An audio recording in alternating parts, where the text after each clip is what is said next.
Saudara, seperti saya singgung sebelum jeda tadi, saat ini kondisinya sejumlah kementerian di Kabinet Merah Putih tercatat telah meminta tambahan anggaran di APBN tahun 2025. 7 kementerian koordinator dan 3 kementerian teknis lain juga meminta tambahan anggaran. 7 kementerian koordinator mengajukan tambahan anggaran, nilainya lumayan fantastis, 5,18 triliun rupiah. 3 kementerian teknis yang juga meminta tambahan anggaran, yakni Kementerian Hak Asasi Manusia dengan penambahan anggaran sebesar 20 triliun rupiah, Kementerian Luar Negeri dengan penambahan anggaran 4,1 triliun rupiah, dan terakhir adalah Kementerian Pekerjaan Umum sebesar 60,6 triliun rupiah. Sementara itu, Presiden Prabowo Subianto dan wakilnya Gibran Raka Buming Raka tengah berfokus untuk sejumlah program prioritas seperti yang Anda saksikan ini. Makan bergizi gratis dengan anggaran sebesar 71 triliun rupiah. Pemeriksaan kesehatan gratis sebesar 3,2 triliun rupiah. Peningkatan kualitas rumah sakit sebesar 1,8 triliun rupiah.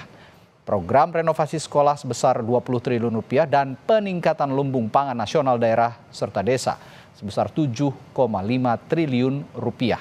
Adapun APBN 2025 yang disiapkan sebesar 3.613 triliun rupiah. Nah, Saudara, Ketua Sementara KPK, Nawawi Pomolango menyinggung pernyataan Menteri Koordinator yang mengeluhkan anggaran hanya 9 miliar rupiah setahun tanpa menyebut nama menterinya. Nawawi mempertanyakan untuk apa kementeriannya dibentuk jika anggarannya tidak mencukupi. Nawawi membandingkan anggaran di Komnas HAM dan Komnas Perempuan yang hanya 33 miliar rupiah per tahun, tetapi permintaan kenaikannya ditolak oleh DPR. Nawawi juga membandingkannya dengan Menteri HAM yang meminta anggaran menjadi 20 triliun rupiah.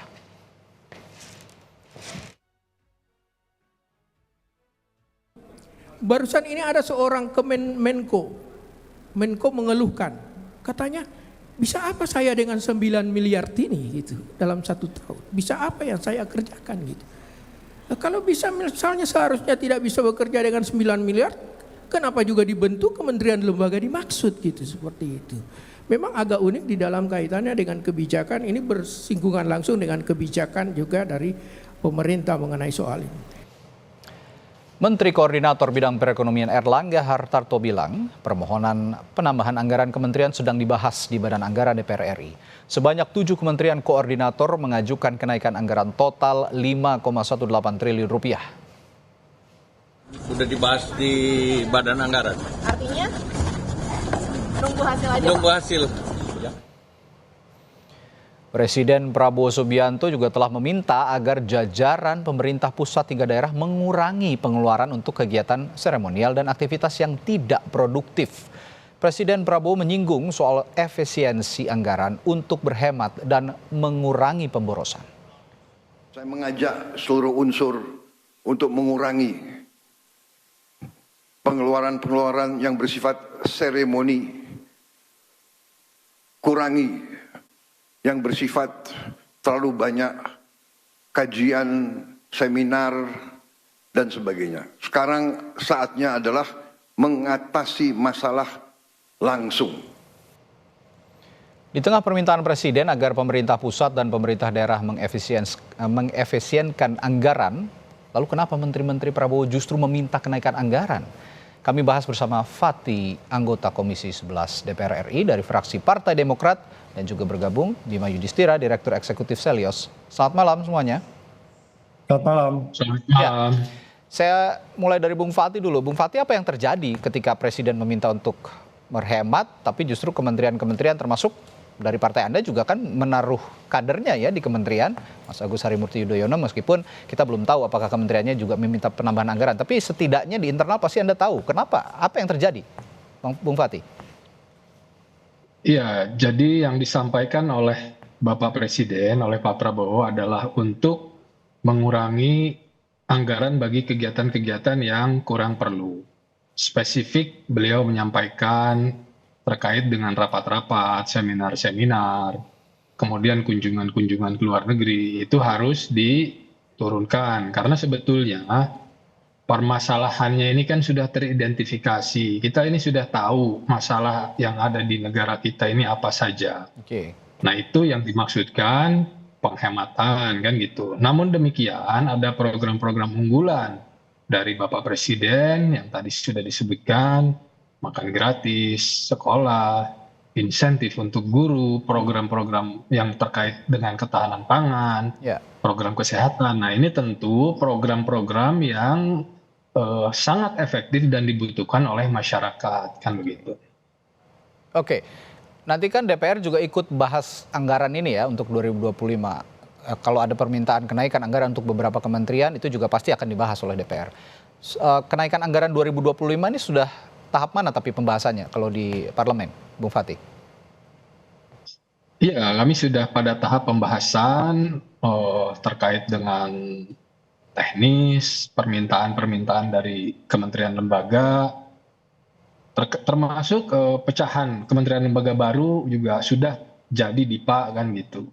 Dan program-program baru yang akan dimintakan tambahan anggarannya untuk mendukung agenda pembangunan oleh kementerian lembaga ke Kemenq sebagai pengelola fiskal itu sudah dilakukan prosesnya begitu. Oke, kalau gitu saya ke Bung Bima. Make sense nggak tadi keterangan dari Bung Fatih, Bung Bima? Ya, ini kan sebenarnya kalau tujuannya penambahan ini agar program-program unggulan ini bisa dijalankan, artinya kan harus ada trade-off atau harus ada yang dikorbankan. Nah, ini program apa lainnya yang memang harus dikorbankan? Saya setuju perjalanan dinas, satu. Tapi juga pembangunan infrastruktur yang memang tidak urgent harus bilang untuk ditunda dulu. Nah, ini yang belum keluar, infrastruktur apa? Karena di satu sisi kan ada 3 juta rumah, itu infrastruktur yang prioritas. Tapi apakah IKN misalnya harus mengalah dulu begitu ya? Karena Menko-Menko yang mengajukan anggaran tambahan itu juga harus melihat bahwa sampai dengan bulan Oktober kira-kira begitu, itu terjadi defisit anggaran yang cukup lebar, 400 triliun. Pajak itu hampir sebagian besar semuanya turun.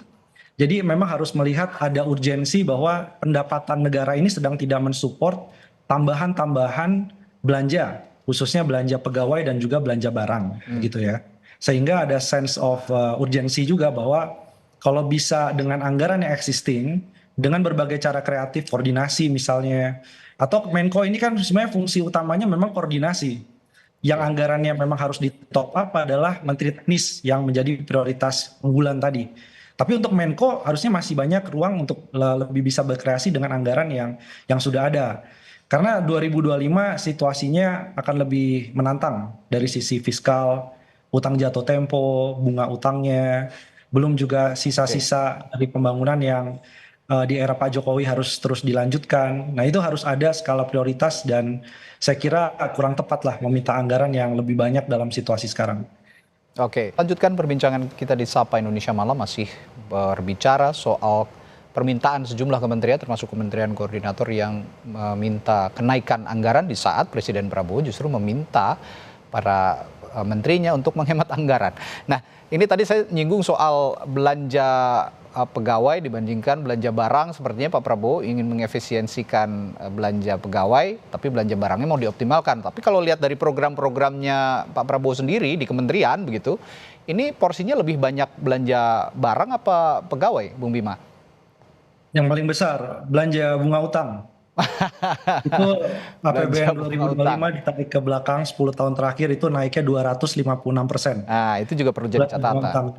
Iya. Jadi belanja pegawai itu juga menjadi salah satu isu. Kemudian belanja barang. Tapi saya pikir semangat Pak Prabowo untuk menghemat beberapa hal itu penting. Kecuali beberapa yang agak sulit untuk dihemat. Contohnya misalnya begini, Kementerian Teknis Kemenlu, Kementerian Luar Negeri ketika Indonesia gabung di BRICS, itu juga membutuhkan biaya perjalanan dinas yang nggak mungkin dipangkas. Kenapa? Karena kita juga aktif lagi di OKI, lebih aktif, artinya itu banyak sekali event-event internasional ya. Ya itu memang tidak pas kalau misalkan dipangkas. Tapi yang sifatnya misalnya menteri koordinasi, yang sebagian besar adalah rapat-rapat koordinasi, itu mungkin juga masih bisa untuk lebih dipangkas atau ditahan setidaknya dengan anggaran yang sudah diberikan, jangan meminta tambahan anggaran gitu. Oke, Bung Fatih, catatannya kalau dari Bung Bima tadi belanja bunga utang ditambah juga kondisi APBN kita juga masih defisit kalau dari Kementerian Keuangan sekitar 400 triliun lebih loh masih defisit. Gimana nih menyikapinya dong kalau begitu? Iya, tentu tidak bisa dipandang dari satu sisi seperti itu saja, eee, karena kan ini merupakan sebuah program berkelanjutan kan begitu. Oke. Jadi yang harus dilakukan adalah masyarakat mesti percaya kepada pemerintah kan gitu. DPR pun kan akan mengawasi. Yang penting APBN ini harus dalam tata kelola yang baik, yang setelah disepakati dengan DPR, yang udah diundangkan kan gitu. Jadi kita ini tidak bisa memilah-milah gitu. Kalau sekarang ada kondisi defisit, ya memang betul. Namun perlu diingat ada program-program ekonomi juga kan yang sudah dijalankan kan gitu. Hmm. Kemudian tadi terkait anggaran kementerian koordinator, kan ada kementerian koordinator baru yang kemudian mendapati kementerian teknis bertambah, kemudian sasaran-sasaran kerjanya juga berbeda, sehingga ini harus dipandang sebagai suatu hal yang tidak bisa Jadi- sederhana. Jadi gitu, Anda ya, mau dari mengatakan, satu- jadi Anda mau mengatakan dengan kondisi defisit yang penting kepentingan rakyat, kepentingan kelompok-kelompok kecil ini terpenuhi dulu, begitu maksudnya? Itu salah satunya. Oke. Salah satunya. Yang paling penting kalau kita melihat dari program besarnya ya Pak ya, ada Indonesia 2045. Kita ini sekarang punya bonus demografi. Kalau bonus demografi ini terlewat, maka momentumnya itu tidak Oke. mudah lagi, kan begitu. Nah, karenanya untuk menunjang Indonesia Emas 2045 ini banyak sekali variabel-variabel yang harus dipenuhi, target-target kerja yang harus dipenuhi, terutama pertumbuhan ekonomi, kan Oke. gitu.